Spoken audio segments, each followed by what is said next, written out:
पाकिस्तान ये ब्राजील के एक पॉडकास्टर के जरिए किस तरह का प्रोपेगेंडा फैला रहा है कि स्विट्जरलैंड में इसराइल ने नंबर लगा ही दिया था मुल्ला मुनीर का, वो तो पाकिस्तान ने धमकाया, तो लास्ट मिनट पे इसराइल ने अपना प्लान जो है वो बदल दिया। क्या सच में ऐसा हुआ होगा?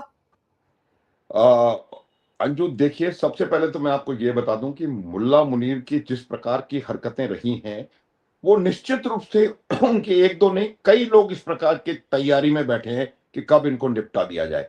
ये न केवल देश पाकिस्तान के बाहर बल्कि पाकिस्तान के अंदर ऐसे हालात हैं कि वो कभी भी वहां के लोग, आप देखिए सैफुल्लाह कसूरी का जो स्टेटमेंट आया था, क्योंकि मुल्ला मुनीर डॉलर्स के लिए कुछ भी करने को तैयार है, तो कहीं ना कहीं पाकिस्तान में भी ऐसे लोग हैं जिनको लग रहा है कि ये डॉलर्स के लिए इसराइल की तरफ न चला जाए या इसराइल को मान्यता न दे बैठे या कुछ इस प्रकार की चीजें, या किसी ऐसे इंटरनेशनल फोर्स का हिस्सा ना बन जाए जो कि इसराइल के साथ लड़े। तो ये तमाम चीजें लोग देख रहे हैं और इसको समझते हैं। अब ये जो करंट जो जो इसको क्लेम किया गया है, देखिए मेरा ये मानना है कि एक प्रॉपर नैरेटिव बनाने की साजिश है और ये साजिश पाकिस्तान की खुद की साजिश है। अब मैं इसकी वजह बताता हूं आपको। तीन चार इंपॉर्टेंट चीजें हैं। पहली बात तो यह है कि वो इस बात को प्रोजेक्ट करना चाहते हैं कि ये इतना ही बड़ी शख्सियत है मुल्ला मुनीर की कि वो ईरान और यूएस के बीच में सबसे बड़े मध्यस्थ हैं और उनको उनकी वजह से सारा वेस्ट एशिया का जो जो डेवलपमेंट हो रहा है वो हो रहा है, इस वजह से मोसाद के टारगेट पे वो है। अरे मोसाद के टारगेट पर बहुत सारे लोग हैं। और एक और बात मैं बताते चलूं अंजू, अगर मोसाद के टारगेट पर वो है तो उसको पता भी नहीं चलेगा कब उसको निपटा दिया। आप इस्माइल खानिया याद कर लीजिए, चाहे आप रेड ऑन एंटेबे याद कर लीजिए, चाहे आप हिजबुल्लाह के कितने लीडर्स को कैसे खत्म कर दिया, कैसे पेजर्स का अटैक करके उसने हिजबुल्लाह की पूरी जो मिडिल और लोअर लीडरशिप है उसको पूरी तरह से पंगु बना दिया। ये इजराइल की मोसाद है और वो जब चाहेगी तब इनको पता तक नहीं पड़ेगा इनकी आईएसआई को। ये देखिए तीन चार चीजें दिखाना चाह रहे हैं। पहली बात, वो उसका कद बढ़ाना चाह रहे हैं अंतरराष्ट्रीय स्तर पर, जो कि है नहीं। दूसरी बात, वो आज देखिए, आज पाकिस्तान की जो राजनीतिक परिस्थिति है, हमेशा की तरह पूरा का पूरा कंट्रोल पाकिस्तान का, पूरा नीति निर्धारण करना, नीतियों पर निर्णय लेना, वो तमाम असीम मुनीर के हाथों में है। अब तो उन्होंने 27वां अमेंडमेंट कॉन्स्टिट्यूशन में करके सारी ताकतें अपने अंदर निहित कर ली हैं। तो वो, और उसके अलावा 4 बार डायरेक्ट मिलिट्री रूल हो चुका है और बाकी हमेशा मिलिट्री का वहां रहता है रूल के अंदर, और उनकी पॉलिटिक्स में, उनकी डिप्लोमेसी में, उनकी हर कूटनीति, हर राजनीति में मिलिट्री का इंटरफेरेंस है।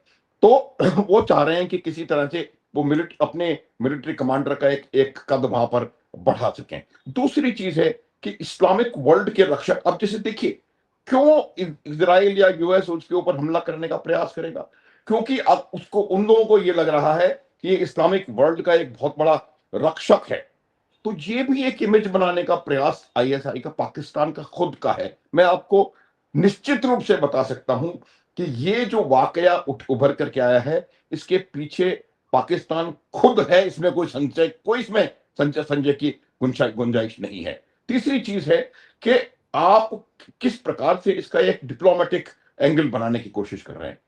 जो बात लोग, हर एक दुनिया कह रही थी कि ये लोग सिर्फ मैसेंजर का काम कर रहे हैं, उसकी इमेज को भी कहीं ना कहीं चेंज करके, और वो ये बताने का प्रयास कर रहे हैं कि सबसे इंपॉर्टेंट लिंक जो है ये ईरान और अमेरिका के बीच में, वो पाकिस्तान का मुल्ला मुनीर है। किसी ने शहबाज शरीफ के बारे में बात नहीं करी। अगर आपको किसी देश के अध्यक्ष, उस देश के ऊपर जो मीडिएशन कर रहा है उसके ऊपर हमला करना है, तो आप उसके प्रधानमंत्री को मारेंगे, उसके राष्ट्रपति को मारेंगे, आर्मी चीफ को क्यों मारेंगे? ये इस बात को दिखाता है अंजू कि उस आर्मी चीफ का पूरा फुल एंड फाइनल कंट्रोल पूरे पाकिस्तान के ऊपर है और इसी वजह से उन्होंने ये इस चीज को उठाने की कोशिश की है। और एक लास्ट पॉइंट, कि जिस प्रकार से पूरे, चाहे वो ऑपरेशन सिंदूर हो या हर जगह, इसने अपने जो रेडिकल माइंडसेट लोगों को दिखाया है, उस रेडिकल माइंडसेट से उसका महत्व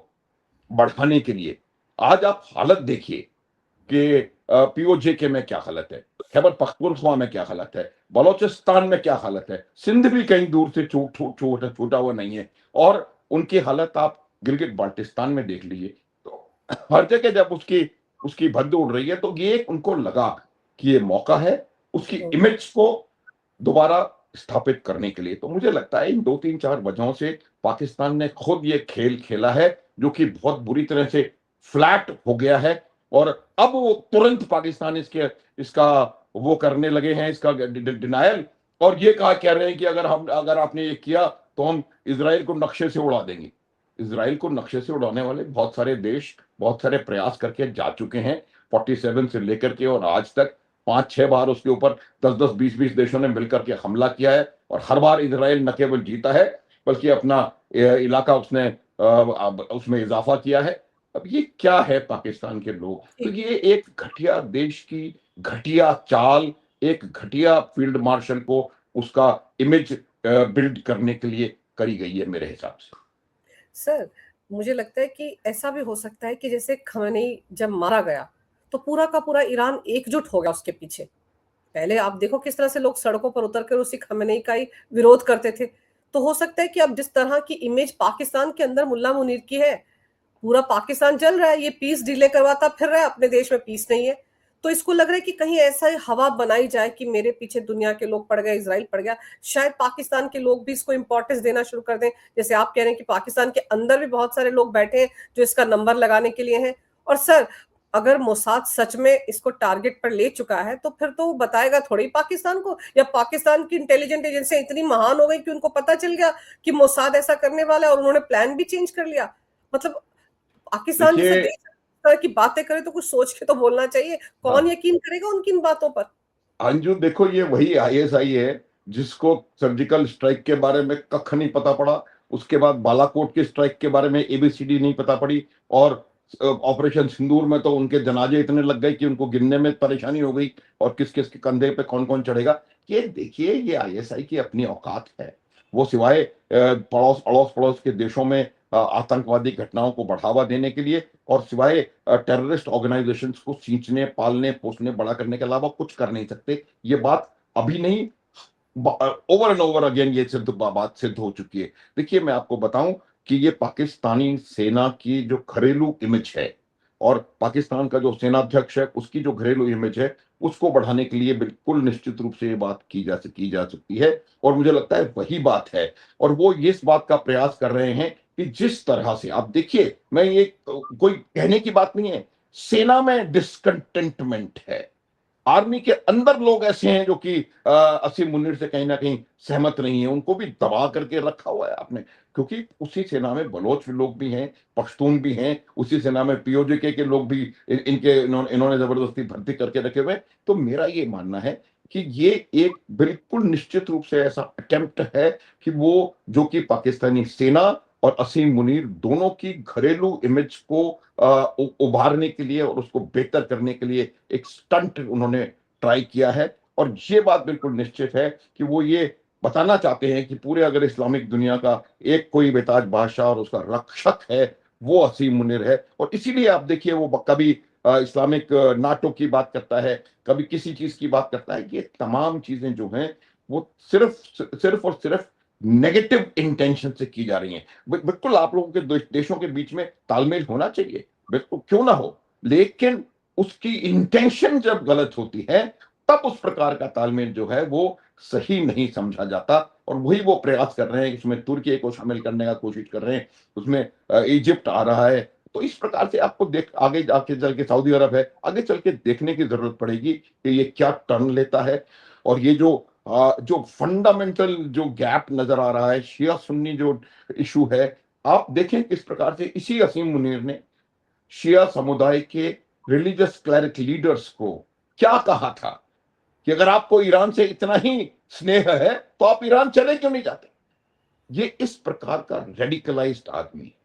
इसी ने अप्रैल गत वर्ष ये कहा था कि हिंदू मुस्लिम अलग हैं, और 2 नेशन थ्योरी 1 नेशन थ्योरी पता नहीं क्या क्या, वो सब माइंड की रेडिकलाइजेशन है। और मैं ये बार बार कहता हूं कि जो violence of a radicalised mind sees no logic, और यही इसलिए लॉजिक कहीं कहीं ना कहीं नजर नहीं आ रहा है। और अगर ये बात जो निकल करके आ रही है, तो ये मुझे लगता है कि निश्चित रूप से एक असफल प्रयास है असीम मुनीर की इमेज को बिल्ड करने का और उसको इस्लाम के सबसे बड़े रक्षक के रूप में प्रोजेक्ट करने का और इस प्रकार का शत्रु अमेरिका और इज़राइल, क्योंकि क्या है, आप देखिए ये एक एक सेंटिमेंट है जो जी। मेरे ख्याल से पूरे इस्लामिक वर्ल्ड में है, उसको एंटी इज़राइल सेंटिमेंट कहते हैं। तो मुझे लगता है कि ये उस एंटी इज़राइल सेंटिमेंट को भी को आगे बढ़ाने के लिए उन्होंने ये इज़राइल के ऊपर ये लगाया कि आपके मोसाद जो है वो इन श्रीमान जी को, मुझे लगता है मोसाद की प्रायोरिटी में असीम मुनीर का नंबर कहीं भी नहीं है। आप और उनको जब आना होगा तो वो उसको जब करना है, जो करना है वो करने में उनके उनके वो पूरी तरह से सक्षम है।